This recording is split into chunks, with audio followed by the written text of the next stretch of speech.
Adam terakhir, kita akan dalam Wahyu 6 ayat 14-17, maka menyusutlah langit bagaikan gulungan kitab yang digulung. Raja-raja di bumi dan pembesar-pembesar, orang-orang kaya, orang-orang berkuasa dan semua budak, serta orang merdeka bersembunyi ke dalam gua-gua dan celah-celah. Dan mereka berkata, runtuhlah menimpa kami dan sembunyikanlah kami terhadap dia dan terhadap murka anak domba itu. Jadi dalam kitab Wahyu diceritakan tentang anak domba yang akan membuka 7 materai. Dan dikatakan bahwa ketika materai ke-6 dibuka, maka terjadilah berbagai peristiwa alam yang dahsyat. Ya, Saudara bisa baca sendiri peristiwa alam apa. Nah, segenap lapisan masyarakat dan para penguasa dan pembesar sampai kepada budak dan orang merdeka, orang-orang fasik ini tersadar akan datangnya hari kiamat itu. Hari di mana anak domba menyatakan diri. Jadi dikatakan dalam kitab Mazmur, orang-orang fasik ini, penguasa-penguasa ini, orang-orang sombong ini, mereka yang tadinya berkata dengan batang hidungnya ke atas, Allah tidak akan menuntut, tidak ada Allah, kini harus menyembunyikan diri karena menghadapi kegentaran yang dahsyat. Mereka menyembunyikan diri dan berkata kepada gunung-gunung, runtuhlah menimpa kami dan sembunyikanlah kami terhadap murka anak domba itu. Nah, ini adalah sebuah kenyataan yang akan dihadapi orang-orang fasik ketika menghadapi hari di mana anak domba menyatakan diri.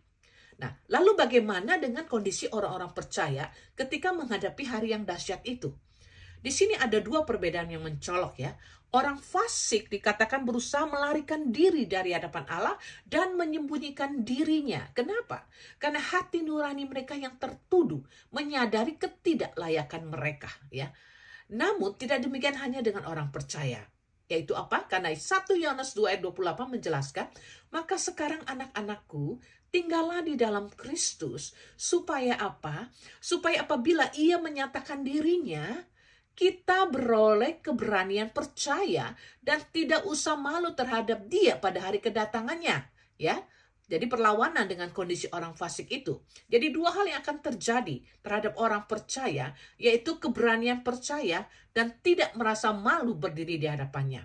Lalu apakah yang dimaksud dengan kedua hal ini?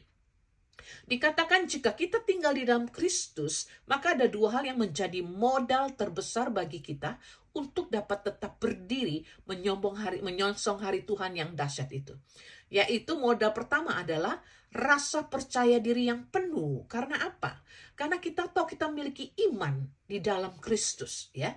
Nah, Filipi 3 ayat 9 berkata, berada di dalam Dia bukan dengan kebenaranku sendiri ya, melainkan dengan kebenaran karena kepercayaan kepada Kristus.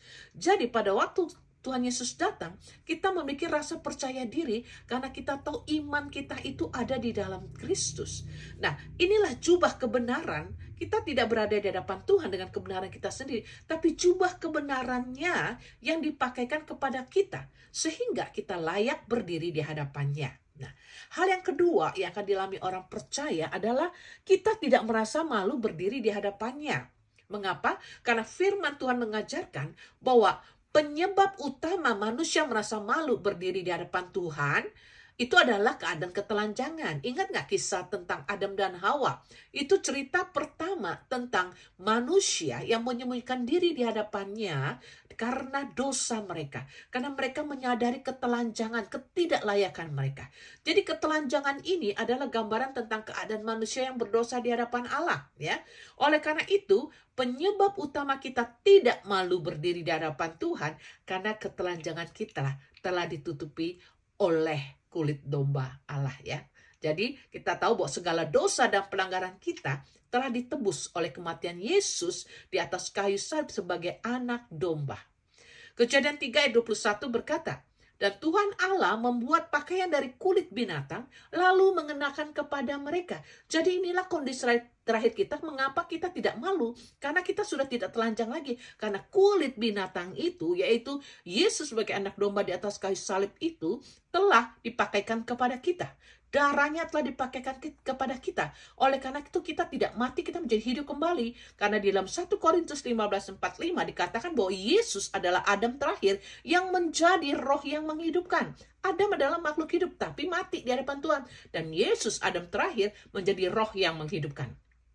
Mari tinggallah di dalam Kristus dalam kesetiaan dan kebenarannya, supaya kita tidak bercacat dan kudus pada waktu kedatangannya, sehingga kita punya rasa percaya diri bahwa kita masih memiliki iman di dalam Kristus, dan bahwa kita tidak merasa malu karena kita tahu bahwa kepada kita setelah dipakaikan kulit domba, anak domba Allah yang tergantung di atas kayu salib, yang mati bagi kita. God bless you.